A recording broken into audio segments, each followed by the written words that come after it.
अवधूत चिंतन श्री गुरुदेव दत्त श्री स्वामी समर्थ। आपण सगळेजण गुरुचरित्राचं पारायण करत आहोत आणि गुरुचरित्राचं पारायण करताना बऱ्याच जणांना बऱ्याच काही अडचणी आहेत। त्या कोणत्या ते मी आजच्या व्हिडिओमध्ये सांगणार आहे आणि त्याचं निवारण कसं करायचं तेही मी सांगणार आहे। बघा, पुष्कळदा काय होतं, आपण सकाळी लवकर उठतो, अंघोळ करतो, सगळं काही करतो, पूजेची मांडणी केलेलीच असते। आता म्हणजे पहिल्या दिवशी आपण करतो, त्यानंतर रोज रोज आपण ती रांगोळी काढत असतो। गुरुचरित्र ग्रंथ वाचण्याआधी जी पूर्वतयारी आपल्याला करायची आहे, रांगोळी काढणं, दिवा लावणं, हे सगळं तर हे आपण करत असतो। आणि गुरुचरित्राचं वाचन करायला बसल्यानंतर बघा, ज्यावेळेस आपण अंघोळ करून स्वच्छ होऊन ज्यावेळेस बसतो ना, अर्ध्या पाऊण तासानंतर काय होतं, आपल्याला अचानकपणे बऱ्याच जणांना प्रॉब्लेम होतो, मलाही होतो कधी कधी। मी खरं आहे ते सांगते, मलाही असं म्हणजे ज्या वेळेस मी पारायण करायला बसत असते मलाही असं झालेलं आहे अगोदर, आता होत नाही। पण आपल्याला काय होतं बघा, अधूनमधून आळस येतो, झोप लागते, त्यानंतर कंटाळा यायला लागतो। कंटाळा म्हणण्यापेक्षा कसं की आपण लवकर वाचण्याच्या मागे लागतो आणि काही वेळेस आहे ना, जे घरात घडलेल्या गोष्टी असतात, काही विचार असतात, काही टेन्शन असतात, ते आपल्या डोक्यामध्ये गोल गोल गोल गोल फिरतच असतं। मग मला एकच म्हणायचंय, गुरुचरित्राचं पारायण करायला बसल्यानंतर आपलं मन पूर्ण त्या ग्रंथामध्ये असलं पाहिजे। तिथे काय प्रसंग घडतायत ते आपल्या डोळ्यासमोर आले पाहिजे। हे सगळं होण्यासाठी काय करायला हवं, मन का लागत नाही, झोप का लागते, आळस का येतो, या सगळ्या गोष्टींचं उत्तर व्हिडिओमध्ये आहे, व्हिडिओ पूर्ण बघा। आता बघा, गुरुचरित्राचं पारायण करण्याच्या म्हणजे वाचायला बसण्याच्या आधी तुम्हाला सकाळी लवकर उठायचे, 3:30-4च्या वेळेला तुमची अंघोळ झालेली पाहिजे। तर केव्हा उठायचं तुम्ही बघा, यावेळेस तुमची अंघोळ झालेली पाहिजे आणि तुम्ही वाचनाला सुरुवात केल्यानंतर तुमचं 2 ते 2.5 तासामध्ये जेवढे अध्याय आहे ते वाचन होतात। वाचण्याच्या स्पीडवर डिपेंड आहे की तुम्हाला किती वाचतात। मी पारायणाला बसल्यानंतर, वाचण्याला बसल्यानंतर मी उठत नाही जोपर्यंत जेवढे अध्याय आपल्याला दिलेले आहेत ना, आज किती वाचायचे, उद्या किती वाचायचे, ते संपल्याशिवाय मी उठत नाही। मला बाकीच्यांचं माहीत नाही, पण मी माझं सांगते।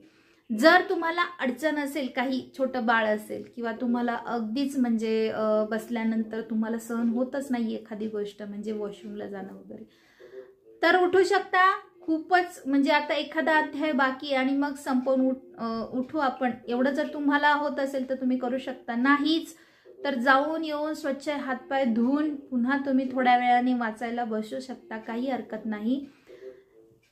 या गोष्टी तुम्ही करू शकतात। परंतु माझं असं आहे की मी एकदा टार्गेट घेतलं की मी ते पूर्ण करूनच उठते। तर हे आपल्यामध्ये सवय लागून या गोष्टी घडत असतात। तर बघा, आता ज्यावेळेस आपण गुरुचरित्राचं वाचन करायला बसतो, सुरुवात करणार आहोत, तर आपल्या घराच्या खिडक्या उघड्या करून द्यायच्या आहेत। तुम्हाला शक्य झालं, जर तुमचा देव्हारा अशा ठिकाणी असेल की तुम्ही दरवाजा उघडू शकता, तर थोडासा दरवाजा तुम्ही उघडून द्या। बरेच जण दरवाजा बंद करून या गोष्टी करत असतात। तर थोडासा घरात आपल्यासोबत अजून कोणी आपल्याला सपोर्ट करणारं असेल ना, तर त्याला तुम्ही सांगू शकता, दरवाजा उघडा आहे, लक्ष वगैरे द्या, थोडासा उघडा ठेवा, म्हणजे आपल्याला धूप लावता येतं। बघा, धूप लावल्याने काय होतं, आपल्याला आळस येत नाहीत। खरंच सांगते, खूप छान प्रसन्न वाटतं। बरेच जण धूप न लावता वाचन करतात की बाकीच्यांना त्रास नको। जर तुमच्याकडे अशी सोय असेल व्यवस्थितपणे की धूप लावल्यानंतर तो धूर पण बाहेर गेला पाहिजे, तर खिडक्या ओपन करून धूप लावून द्या, आपल्याला आळस येत नाही, आपल्याला स्वतःला खूप फ्रेश वाटतं। आणि जे आपण अध्याय वाचतो ना, त्याच्यामध्ये जे प्रसंग घडतायत ना, ते अनुभवायचे प्रयत्न करा की त्या ठिकाणी तुम्ही पण हजर आहात, हे प्रसंग घडतायत। एखादा आपल्या आता ग्रंथामध्ये दिलंय की भिक्षा मागण्याचं काही दिलेलं आहे, तर तुम्ही ते डोळ्यासमोर आणा की इथे भिक्षा मागितली जात आहे, कशा पद्धतीने, त्यांचं स्वरूप काय असेल, त्यांनी कसे वस्त्र परिधान केले असतील, हेच म्हणजे आपण अनुभव घ्यायचा आहे की हे आपल्या नजरेसमोर हे दृश्य आणायचं आहे। आणि अशा वेळेस आपण त्या ग्रंथामध्ये पूर्ण लीन झालेलं असतो। खरंच सांगते, तुम्ही असं करून बघा, पूर्ण त्या ग्रंथामध्ये आपण लीन झालेलं असतो। एक एक लाईन आपण वाचत असतो ना, ते अध्याय ज्यावेळेस वाचताना बोट ठेवून वाचा आणि वाचताना थोडं मोठ्याने वाचा। लक्षात घ्या, मनातल्या मनात जर वाचलं ना, तर हमखास झोप येणार, आळस येणार, कधी कधी कोणाला उचमळतं, तर असं होऊ नये म्हणून सांगते मी तुम्हाला। तुम्ही हवं तर गुरुचरित्राचं पारायण ज्यावेळेस तुम्ही वाचायला बसणार त्याच्या आधी थोडासा चहा घेऊ शकता, म्हणजे प्रत्येकाच्या सवयीनुसार तुम्हाला सवय असेल तुम्ही घेऊ शकता, हरकत नाही. आणि मग तुम्ही पारायणाचं वाचन करायला बसा, चालतं, काही हरकत नाही. आणि बसल्यानंतर ह्या सगळ्या गोष्टी तुम्ही केल्या ना तर तुम्हाला त्रास होणार नाही. तुमचे 2 तास असे निघून जातात आणि एकामागे एक अध्याय वाचन होऊन जातं. मी तर सांगते माझं एक धूप लावून संपलं आणि मला वाटते आता संपलंय आणि असं सुनं वाटतं वाचताना, मी पुन्हा धूप लावून देते आणि पुन्हा वाचायला सुरुवात करते. आणि तुमच्या डोळ्यावर जर झोप येत असेल ना तर थोडंसं पाणी बाजूला घेऊन बसा, काही प्रॉब्लेम नाही. थोडंसं पाणी बाजूला घेऊन बसा, उठायची गरज नाही. थोडंसं पाणी घ्या, आपल्या डोळ्यांवर शिंपडा, डोळे पुसा, पुन्हा वाचनाला सुरुवात करा.